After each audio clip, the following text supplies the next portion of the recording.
So we now have a pretty cool little coffee machine. It's pretty dang cool. Sara, one of our team members, she is a huge coffee lover, dude. And she makes some really nice coffee.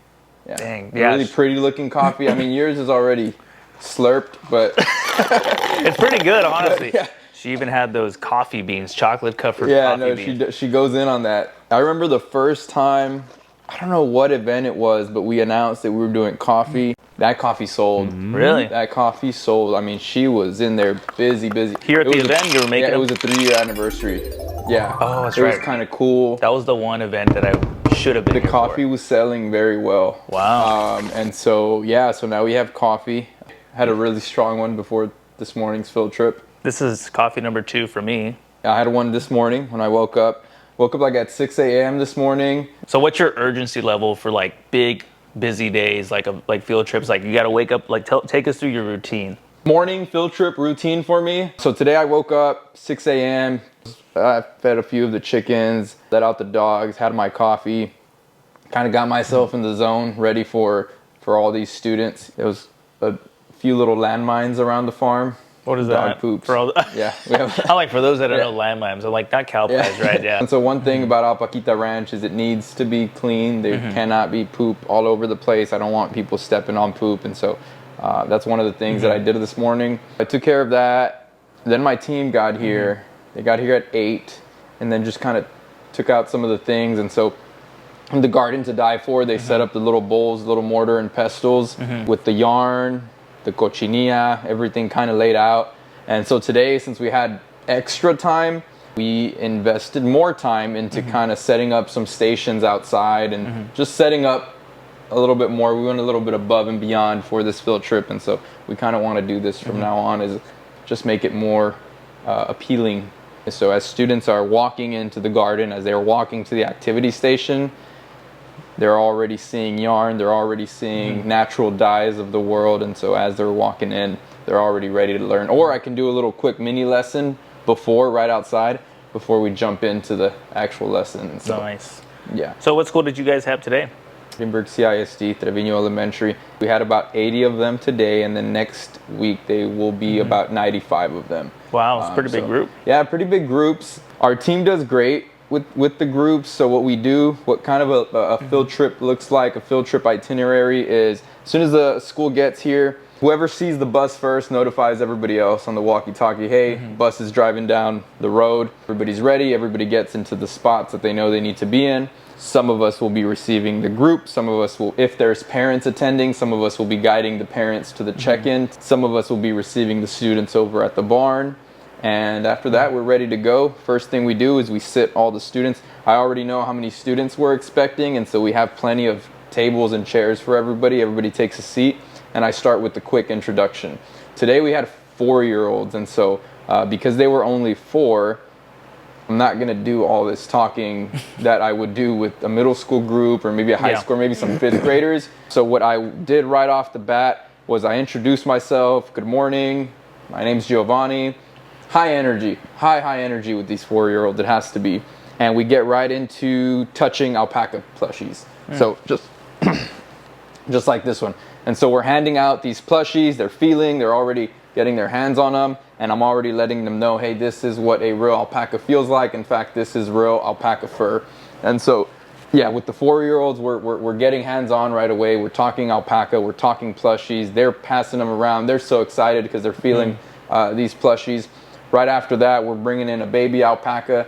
I'm going around having them pet the alpaca just so that they could also know what type of animal they're here to visit, and also not be so scared when they get to the feeding station or they get to the walking station. Because if I'm just talking about it and then suddenly you get to a station where you have to walk an alpaca that's taller than you, it might be a little terrifying. So if I introduce a baby alpaca, which is called a cria, if I introduce a cria and it's dressed in a little tutu with the little bow, and they're hugging it, and it's being real nice to them, and vice versa.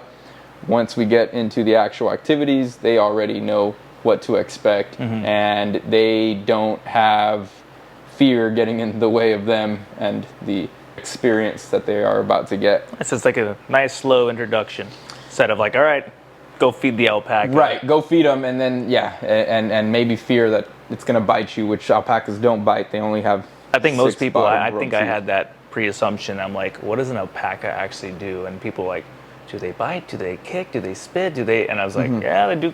Like, I didn't know. So Yeah. it's good that you introduced that. It's awesome. So yeah, I just kind of ease it in there, ease the alpaca. So first starts off with a little plushie, and so they're happy. They're playing around with this. They're looking at it. They're already starting to identify what colors of alpacas there is. Because if I show them something like this, they know, okay, there's brown alpacas, there's light brown, there's white, there's black, there's gray, Cool. which are the main colors of alpacas.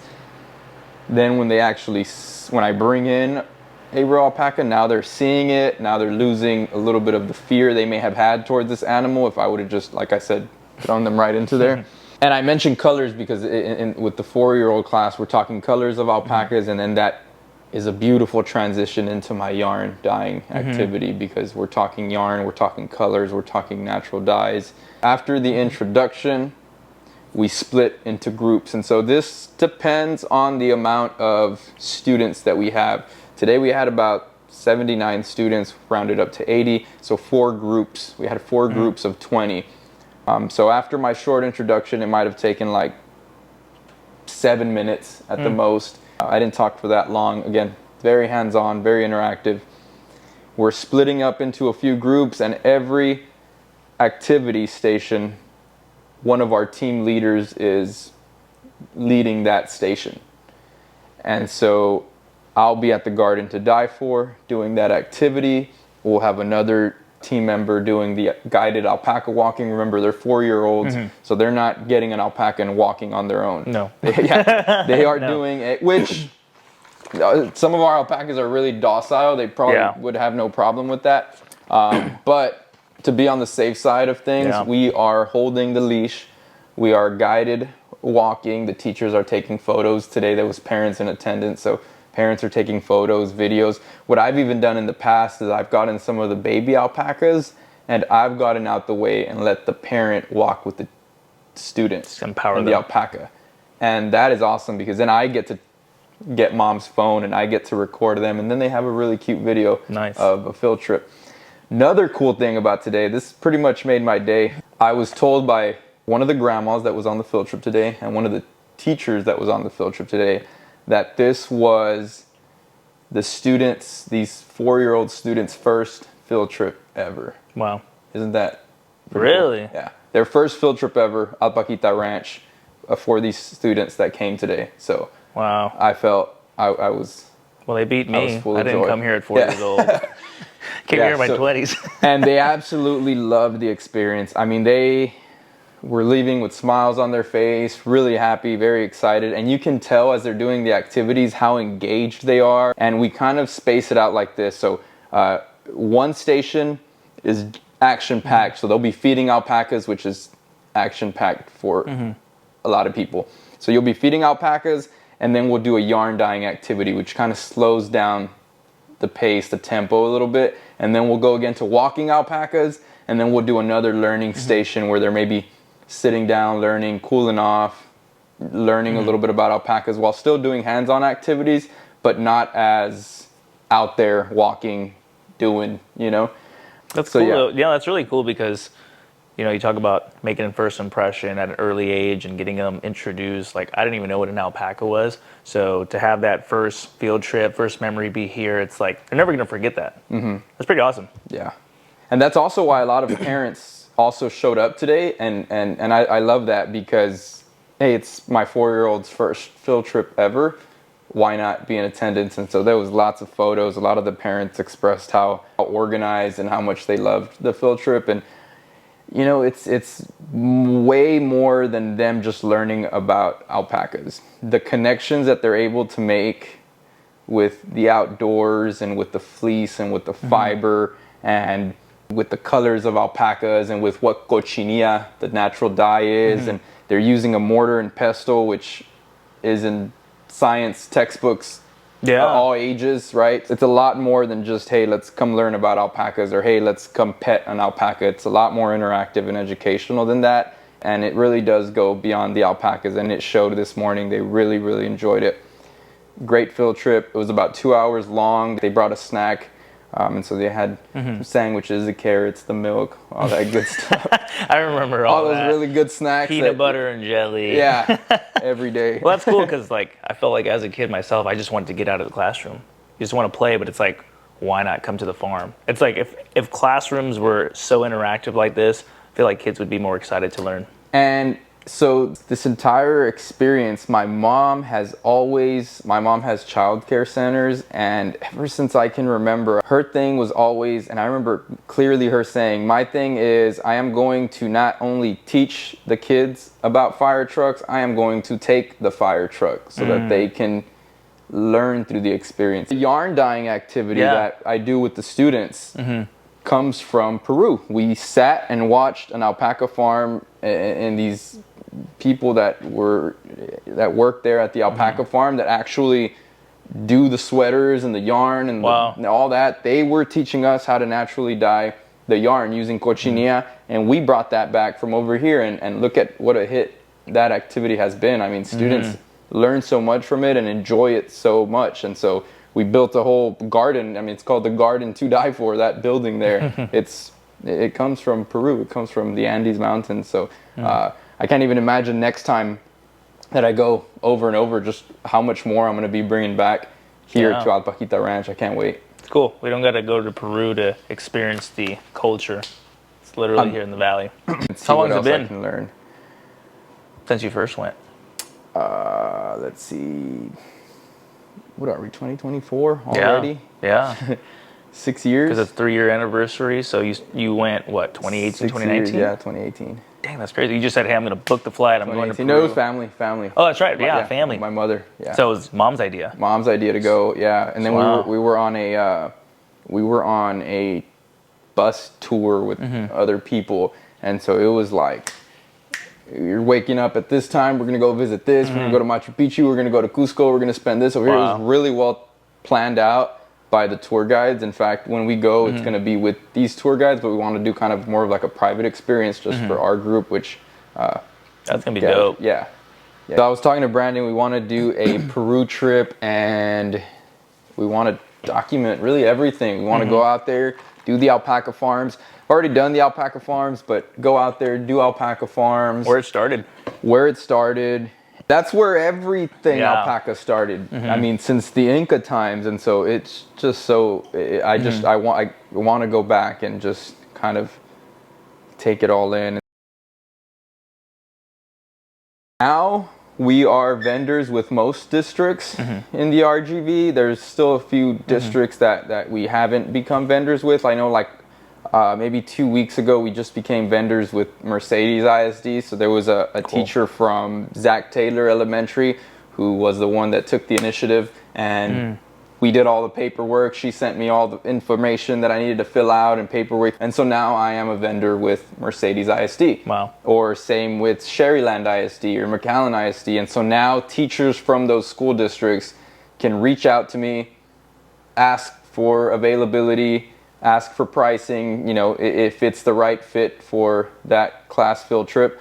And if I have space on the schedule, we try to make this booking process as easy as we can for the teachers. I was in the classroom before. I know that if I was trying to plan a field trip, I taught during COVID, so we weren't going anywhere. In fact, students weren't even going to school. Yeah, but I knew that with everything that I had going on, if I wanted to book a field trip, I was trying to make that, I would want it to be an easy, fast process. And so now that is what I tried to do for teachers. I try really, as busy as we may be, it's like, hey, I want to make sure that you have this field trip planned, booked, date set. When you get here, let us take over. From the moment you get off the bus, hey, follow us. We're guiding you everywhere. We're taking care of the 2 hours for you all. We have a great team that is a great team of educators that is able to guide the lessons in each station and rotate and do all that fun stuff. And so it's been fun. The other day, I got a DM from a friend of mine. I actually posted it. I had to share it. She recently said, she told me that she had recently started working at an idea public school, and she asked the second graders what their favorite part of the year was so far, and they said our ranch. Wow. So nothing to do with the classroom. They said Alpaquita Ranch. So little things like that is what just drives us to continue making every single visit for people. The other day I had a family, they were staying at the Airbnbs, they were staying at Casa Huacaya. They drove 6 hours to visit. Wow. The ladies were great, and one of them asked me what was my favorite part. First thing that came to mind was field trips. Like that really is, I just really, and she was like, well, that's that teacher in you, that's that educator in you that gets filled. And I think, and also just growing up in childcare, my parents have had childcare businesses for for as long as I've been alive and longer. And so just education and students and being able to work with that has been a blessing. And so now that I just still, even through the farm, still get to be so close to that and still get to... You're still a teacher. Yeah. You're just on a farm. Right. You just kind of well, I know you taught in COVID, so it's kind of, harder to really get engaged with all the pandemic. So it's really cool to get outside and just, you're bringing an awesome experience for people out there. Well, like that quote says, not all classrooms have four walls. That applies to Alpaquita Ranch out here, and it's been great. Field trips have been great. Again, one of my favorite. The other question that the lady asked me was, you were teaching and you had, a steady income, right? Because it's a pretty secure, right? If you're teaching for the most part, right? If you're doing things right.